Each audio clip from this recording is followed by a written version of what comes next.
So, pakitulungan lang po kami. So, gaganapin po ito again sa June 1 to June 30 sa mga bata pong 6 na buwan hanggang 59 months. So, yung mga kapitbahay natin may alaga ng bata, so pakipakudahan na po. Para po iwas tigdas at tigdas. Pangalawa po na anunsyo ko ay pasensya na po kayo, pinapaganda po talaga ni Mayor Isko ang ospital ng Maynila. So kami po ay munti po nang magsasara from emergency room lang po. Dahil magsasara lang po kami. Pansamantala, simula sa linggo po, May 24 hanggang sa linggo din, May 31. So pagpasensyahan niyo po, on board naman po ang ating lahat ng LGU Hospital. Pwede po tayong magpunta doon or kung mapunta po kayo sa amin, kami na po ang maglilipat sa inyo doon. So yun lang po, muli ako'y nagagalak at nandito kayong lahat. Magandang umaga po at mabuhay po tayo lahat. Maraming salamat po our officer in charge ng Manila Health Department, Dr. Grace Padilla. At sa pagkakataon po ito upang ibigay ang kanyang pagbati at pagpapakilala sa ating punong lungsod, palakpakan po natin ang ating pangalawang punong lungsod, kagalang-galang Angela Lei G. Atienza. Magandang umaga sa inyo lahat. Maganda ba ang umaga ninyo? Pakiramdam ko rin, lalo na dito sa District 6. Dahil ngayong linggo, 2 na ang health centers na groundbreak ng ating mahal na alkalde. Kaya palakpakan naman natin siya. Pero bago po ang lahat, gusto ko munang bumati sa ating magaling na direktor ng Manila Health Department, si Dr. Grace Padilla. Alam niyo, sa totoo lang, sa lahat ng utos niyo, inaayusin ng mga hospital at health centers, siya po ang hindi natutulog dito kasama ni Ormis Comore ng mga goso. At ako rin po ay bumabati kay Sir Julius Manalan, ang ating napakasipag na city engineer, si Engineer Andres. Nakasama ko yan, bata pa lang ako. Ang ating mga kunsahal, pero hindi tumatanda. Chas! Sa ating mga konsehal na nandito sa ating harapan, palakpakan po natin sila dahil sila po ang pinagulong talaga sa likuran ng ating alkalde. Kasama po natin bilang presiding officer. Ang ating magagaling at makikisig at magaganda na mga chairman at poging chairman na nandito sa ating harapan. Ang mga kasama natin mula sa health board, sa lahat ng mga medical frontliners na narito ngayon, alam ko kilig na kilig dahil gaganda na ang health center niyo dito sa inyong lugar. Alam niyo, sa totoo lang, nung kami nangangampanya ni Yorme, ang laging tumatatak sa aking tenga at sa aking puso ay ang pangako niya na tulungan ang bawat distrito dito sa Maynila na magkaroon ng ebisyenteng health centers. Pero, isang health center na tumatak sa aking puso, lagi niyang sinasabi na pag-upo niya, papagandahin at papaganahin ang Pamana Health Center. At kahit paano, na-realize ko, lahat talaga ng mga gusto gawin ng ating alkalde, parang pamana yan para sa susunod na henerasyon. Alam niyo, bilang Vice Mayor at Presiding Officer, ang tunay na trabaho po talaga ay siguraduhin na ang kanyang plano para sa Maynila maisulong ng legislative side dito sa ating gobyerno. Kaya kasama ng ating mga konsihal, pag siya'y may inuutos, same day, pinupukpok po namin para bilis kilos rin ang mga konsihal. But alam niyo, sa totoo lang nandito ako para ipakilala ang isang tao. No, alam ko, kilala niyo na. Pero, isang perspektibo ang gusto kong pakita sa inyo dahil sabi nga nila, lagi akong nasa likuran ng ating alkalde. At nakilala ko siya. Nakita ko ang kanyang mga dasal araw-araw na mabigyan niya ng tunay na suportang pang-medikal ng mga Manileño. Dahil sabi niya, nung bata siya, hirap na hirap sila. At ayaw na niyang merong bata, magulang at pamilya na kailangan maghikahos para lamang ipaglaban ang kalusugan nila. Kaya ibibigay ko na po ang mikropono sa regalo sa atin ng Panginoon dito sa Maynila, ang ating nag-iisa, si Yorme Isko Moreno Lumagoso.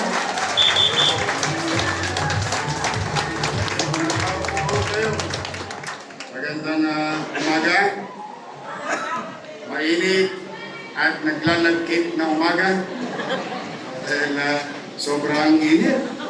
Diyos ko, sabi nga sa Bisaya, mapasok. Tama ba? Oo, maraming salamat Vice Mayor G. Jason at sa ating mga barangay chairman na nandito sa Santa Mesa at iba pang bahagi ng District 6. Nadadalas ako. Nakadadalawa na kayo sa akin, sa linggo pa lang ha. Kasi yung biyata, sinarado rin yun. Kaya nga nag-uusap kami kanina ni Julio, sabi ko, alam mo yung health center, hindi sinasara. Dinadagdagan. Kasi yung populasyon, marami. Ano nga siya, sabi niya, Sir, pagpapasesyal mo na ako, minsan nakakatikim kami ng reklamo sa Esperanza na hindi dahil sa hindi efficiente yung ating mga doktor and medical frontliners, kundi sa dami ng bulusok ng pasyente. Kahit naman sino magkwenta, kahit nga manood tayo ng sinihan, di ba? Gusto natin panoorin yung sine, pag puno na, puno na. And that's why, ang inyong lingkod at 10 ng aking mga kasamahan ng lingkod bayan na inyong hinala. Andiyan dyan, si Voltaire. Tayo nga kayo, ano ba, pogi-pogi. Sino bang dalaga rito? Purong mukhang dala na lahat. Meron sa labas. Okay. Ayun. May asin po si nanay. Si Voltaire, si Elmer Park, Christian Julioy, Doc Mercado, at ang kasikidad ng mga lolo't lola ko, si Lou Veloso.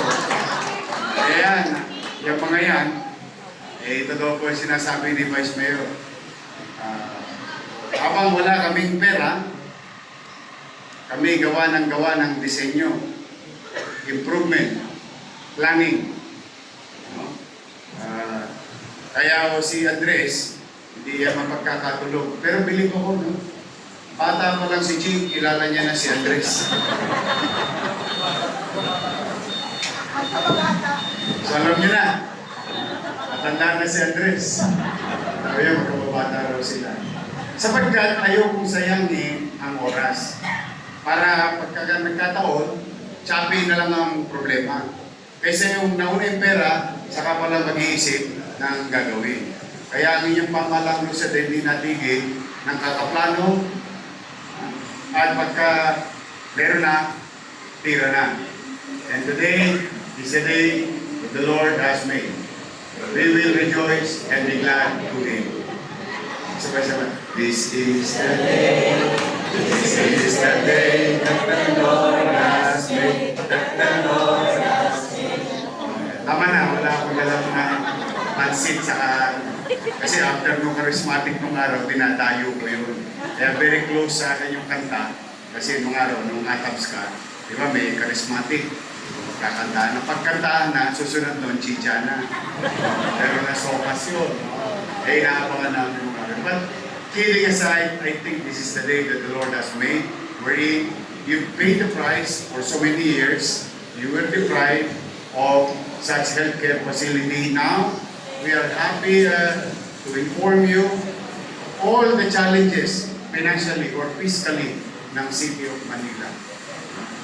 Talagang pinilit po namin na pigain ang gripo. Nandito ang ating mga partner. Nakakapo, kamiting ko lang. Natutuwa naman ako.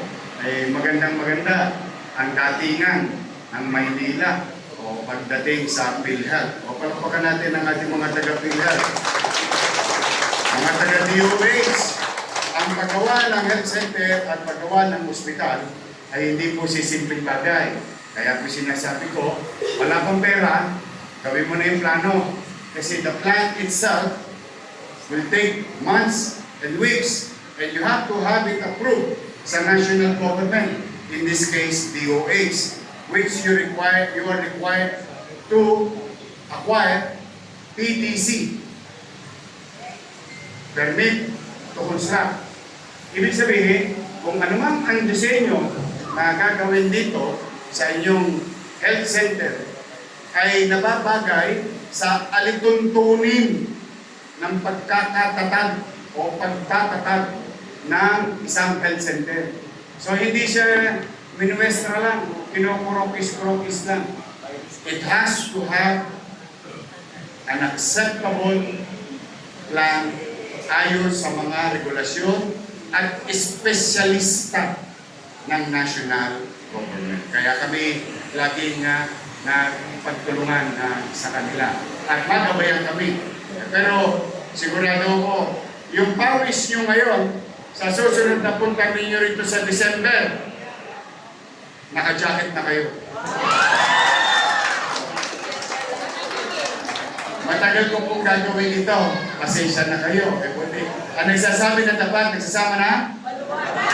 Kasi pag nakita niyo yung pasilidad, para na kayong hospital dito.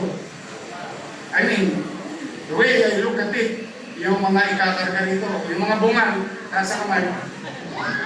Ayan, huwag kayo magalala. Anong gusto nyo? Marami ako sa North Cemetery, sa cemetery. Magaganda ako po. But kidding aside, X-ray, mga pang-senior, pang-bata, pang-test book, and everything. You know, the basic, lahat ng basic na pwede i-deliver sa inyo, sa isang health center, ay makakamit nyo dito. On top of that, huwag kayo mag-alala, hindi nyo kailangan mag-online.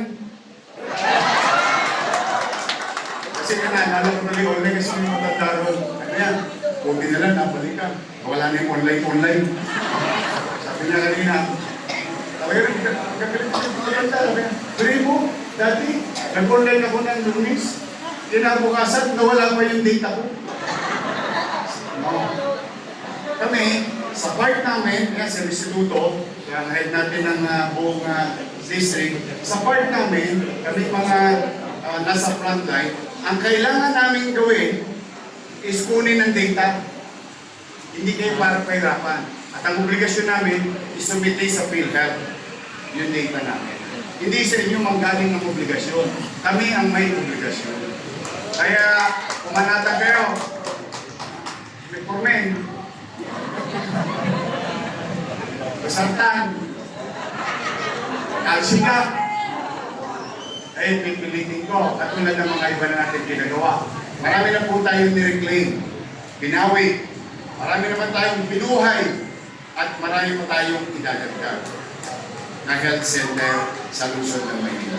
Yung nauna na natin na nag-exist, we will continue to develop one by one, each and every one of it. We will remodel it. We will modernize it. We will equip it for a better healthcare. Piyahe-piyahe. Dahan-dahan, one at a time, but we will not stop. Just imagine, ilang buwan pa lang ako, nakakailang disgrasya na kami ng health center, hindi pa kami titigil. Hindi yung kami titigil talaga. Kasi kahit na ang sabi natin, kakakarampot, kahit na yung pera natin, kakaunti, I will make sure that we will continue to invest into MBN. Minimum basic needs, housing, education, healthcare, and jobs. Doon lang tayo iikot itong pamahalaan nito under our leadership. Yung iba, mga palamuti na lang, nag-benching na lang yun. Pampasarap sa Ricardo, malinis, maliwalas, panatag na pamumuhay sa lungsod ng Manila.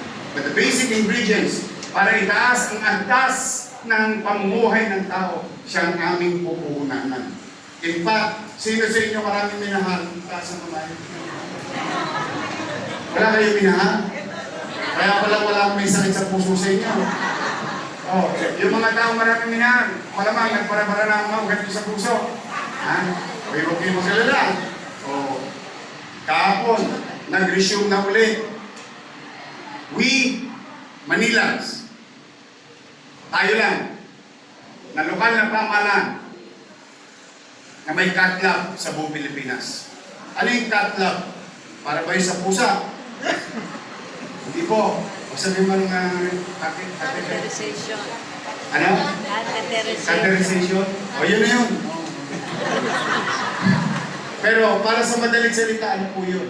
Doon po, noong una na ninyo kung pinagkatiwalaan, nung pinagawa natin yung ospital ng Maynila, nagtatag tayo ng isang area kung saan sa lahat ng mga nababasa kong sulat, napapansin ko, maraming tinatamaan sa puso, sa cancer.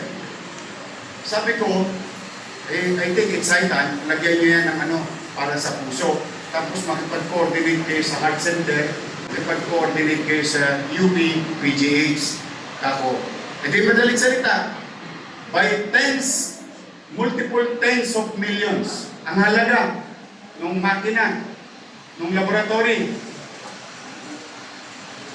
Nung nawala po ko, hindi ginamit. Ayun ang totoo. We call a spade a spade. Naka-impact doon. Bakit?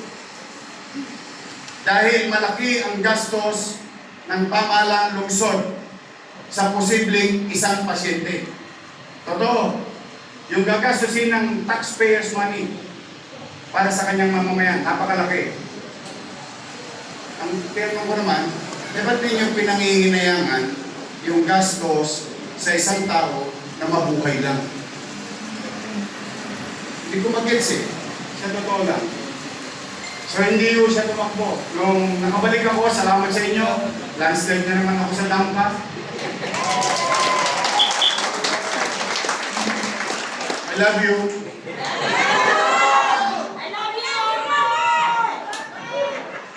Inactivate ko. And good day, Director Padilla and our interventionist, cardiologist. Malapit na po ako mag-doktor, mag-exam na po ako. Sa tulong nila, nakapag-angiogram tayo ng maraming beses na. Magkano angiogram? 50, 80,000. Pag minalas-malas ka, napunta ka sa St. Luke's o sa Lourdes, dito na yan. Huwag ka na lumayo. Magtanong kayo ng angiogram dyan. Ito masama.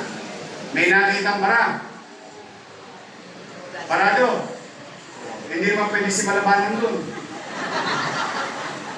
I-angioplasty ka. You know how much is angioplasty? Sa heart center, minimum 1 million. Minimum. Kasi usually tatlo yung binibiling goma. Hindi yung goma, bakal yun, parang goma. Binog stent. Stent. Mahal yun. Eh, paano kung tatay mo? Paano kung nanay mo? Okay naman mga may edad dito. Paano ko yung anak ninyo? Nana?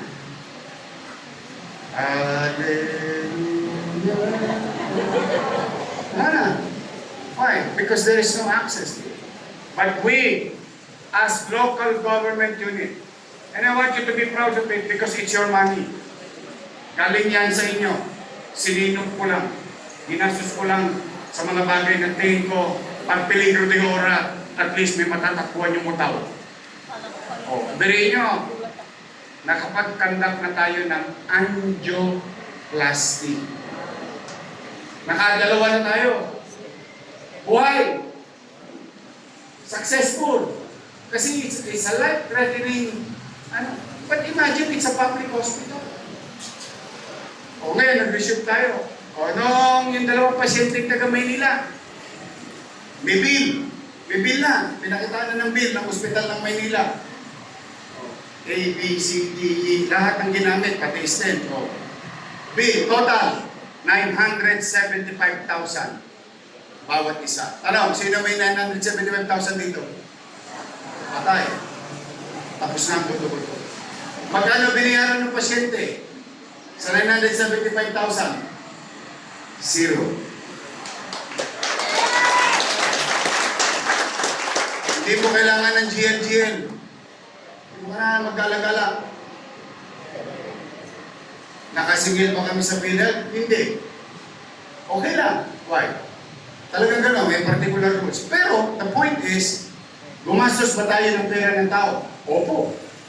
Mahal yung stent eh.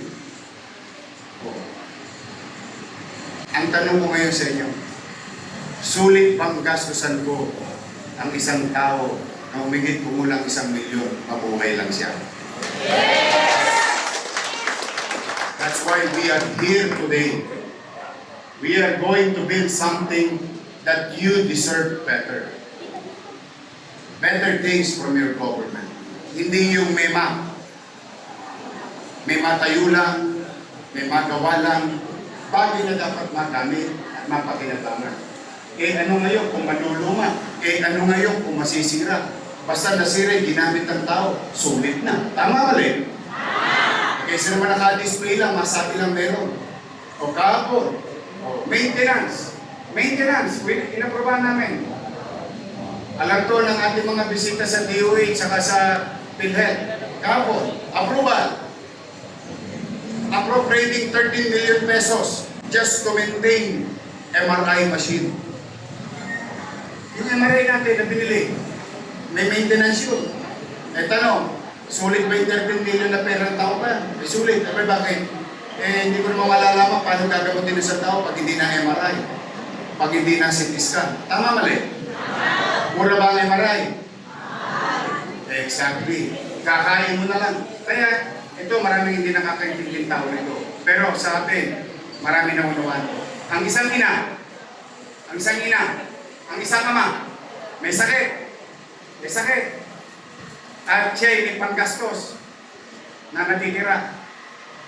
Alam niyo ba, mga kabataan na nakikinig dito, ikukubli ng isang magulang ang kanyang karamdaman para huwag na lang gastusin yung natitira niyang pera, maipakain lang sa atin. Yun hindi alam ng mga kabataan. Itatago yun, kaya nga nagkakagulatan eh. Ang lakas-lakas pa ng tatay ko, huminga lang, inatake na. Why? Because kinukubli nila yun, dahil ayaw na nila maging pabigat. Dala ng walang access to better healthcare facility and equipment. Kaya po sa inyong mga naparito, kay Chairman Lines, 10 ng iyong mga kagawad, sa inyong mga barangay chairman, mga tanod, lahat kayo naparito. Hindi ko makakalimutan itong barangay ninyo, itong komunidad ito. Lalong-lalo na yung minamahal ko sa malapit na wang kaluluwa na naging mabuti na si dating Chairman Inahe na mahal kayo. Hindi ko yung malilimutan, yung matanda na yun. Hindi kami magkaibigan noon nung umpisa. Pero nakasama ko yun sa Dilubyo. Nakasama ko yun sa Aberia. At doon ko nakita kahit na may edad na siya, yung pagmamalasakit sa inyo nung dating chairman na si Inahe, ganoon na lamang. Kaya sabi ko, bagay din na maramdaman ninyo galing sa pamahalang lungsod yung anong pagmamahal ni dating Chairman Inahe para sa bawat isa sa inyo. Kaya po, sa mga nanay naman, huwag kayo matatakot tuloy ang daycare center nyo. Hindi yan magagalaw. Saka maliligo ulit kayo ng gatams. May Yormil ulit. Nakitabi ko na yung pera. At yung Yormil, hindi na lang pang daycare. From 21,000 na na-reach natin, we're going to reach 60,000 because we're going to elevate the reach. Daycare, tuloy. Kindergarten sa big school and grade 1. Yes. We will continue to give proper nutrition sa inyong mga minamahal na apo habang nasa loob ng pasilidad namin. Lahat naman tayo halos dito nakatikim ng clean. Shout out sa mga tumira ng Nutriban. Di ba titigas na puto natin? Di ba tinatakal mo yung clean sa papel? Masano ka na? Kaya ko yung... Pero kita mo, ang titibay natin. Ganun din ang gusto ko mangyari sa mga apo ninyo at mga anak ninyo.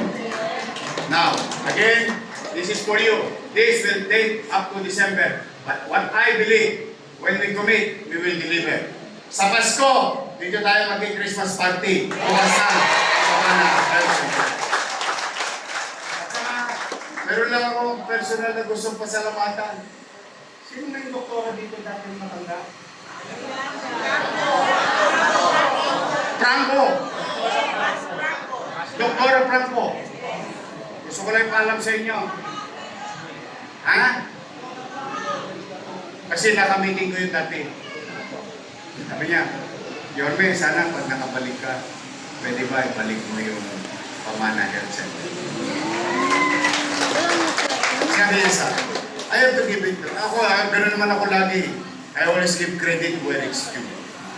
Ay gusto ko lang i-shout out si Dr. Frank. Kaya mga nanay ko, mga tatay ko, mag-ingat kayo. Mainit! Inom kayo maraming tubig. O, maglulubi-lubi na tayo ulit. Tapos Enero, Pebrero, Marso. O, di ba? Tumakbo na. Abril, Mayo, Hunyo. Abangan nyo na. Steady lang rin sa Gedli, kaya sa Maynila, pahabaan ng buhay. Kasi kaya gusto ko talaga yung mga lolo't lola natin sa tinagal-tagal ng panahon nilang namumuhay sa Maynila. Ngayon lang nilang maramdaman na may gobyerno sila ang prioridad at pinagmamalasakit.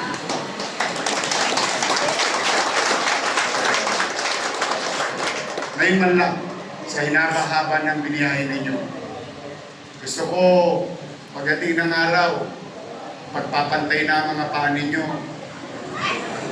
mararamdaman ninyo, masaya kayong pipigit, kasi alam nyo, iiwan ninyo yung mga mahal sa buhay na may gobyerno pagmamalasakitan sila. Mahirap, hindi simple, pero hindi imposible. Manatag kayo, pipilitin kong magbuti, pipilitin kong maging episyente.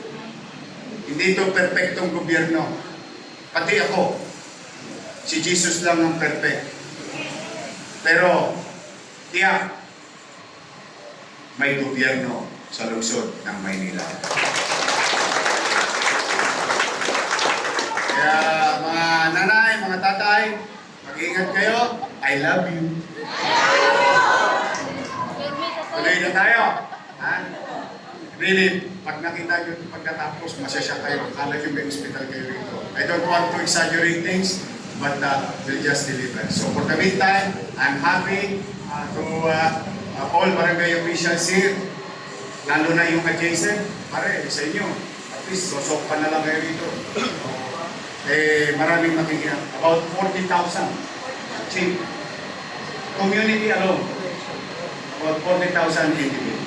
So mag-ingat kayo at pagpalain nawa kayo ng buong may kapal. Manila! Maraming salamat po. Muli po, palapakan po natin, Yorme Isko Moreno Domagoso. At ngayon naman po, ay atin pong sasaksihan ang ating pong groundbreaking ceremony. Pero bago po yan,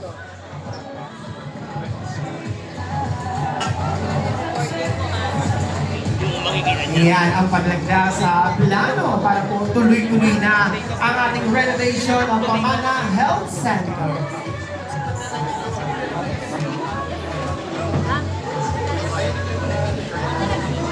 Excuse me.